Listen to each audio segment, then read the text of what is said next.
For US EVA 71, EV1 will egress the joint airlock first. You'll see EV1 has the red stripes and EV2 the white suit. EV2 will pass out the two strut bags containing structure to support new solar arrays. EV2 will head out to P1 where he will install the anchor hooks for the crew's safety tether.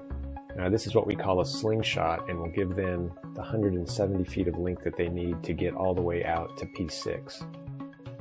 At that point, both crew members will translate to P6 and install their respective bags on the 4 Bravo and 2 Bravo work sites.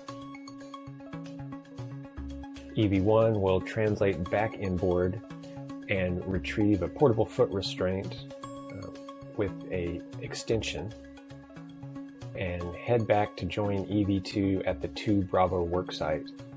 EV1 will set up this portable foot restraint for access to the mod kit install, and then translate over to the bag where both crew members will begin building what we call the upper triangle, which includes the mounting bracket, a left strut, and a right strut. They'll use their pistol grip tool to assemble that triangle.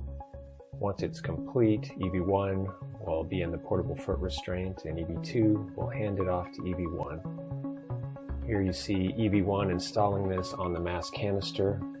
There's a strong soft dock feature that will hold it in place. Once it's positioned in place, EV1 will use the pistol grip tool to drive 4 bolts. EV1 will then reposition the foot restraint for access to the left side of the mod kit. Here you see the mid strut on EV1's body restraint tether. EV1 will hold the lower strut while EV2 gets into position.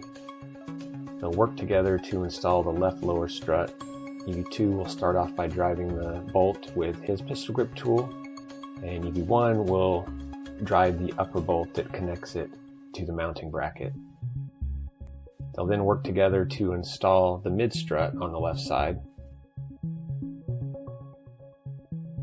Here you can see EV2 driving 4 bolts that hold it to the mass canister, similar to the H fixtures that were recently removed. And EV1 will drive the bolt to secure it to the upper strut. EV1 will then reposition the APFR and get back in after getting the mid strut on her BRT. BRT standing for body restraint tether.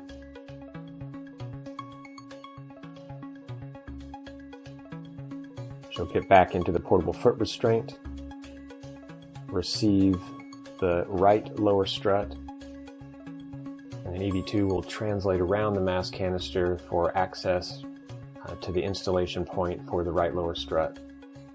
Again, just like the left side, they'll be working together to drive their respective bolts with their pistol grip tool.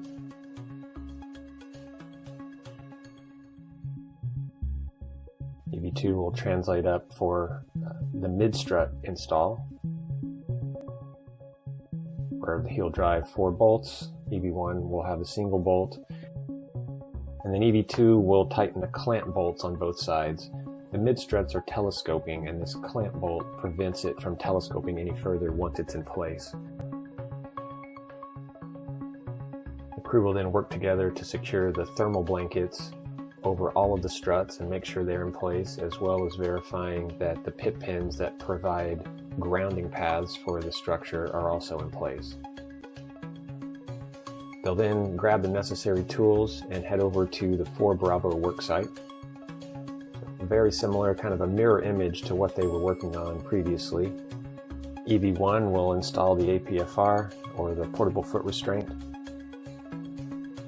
and they'll work together again to build the upper triangle consisting of the 2 upper struts and the mounting bracket. EV1 in the portable foot restraint will receive the upper triangle, install that in place, and then they'll get set up to install the final piece to get to what we call the minimum configuration. By installing this right lower strut, the system is now in a good configuration to leave it out and operate Space Station nominally. If we didn't have this installed, then we would need to perform a tie down to make sure that everything was structurally sound before heading back in. If there is extra time, we'll continue to build the 4 Bravo mod kit on this EVA. If not, we have plans to perform the rest of the install on the next EVA. The crew will then pack the empty bag with the tools that they plan to bring inside. EV2 will carry that back to the airlock. Both crew members will translate back to the airlock from P6. They'll leave the slingshots out, meaning that the tethers will be strung out to P1 because we'll use them again on a future EVA. EV2 will put the bag in the airlock and ingress, followed by EV1, who will then close the hatch.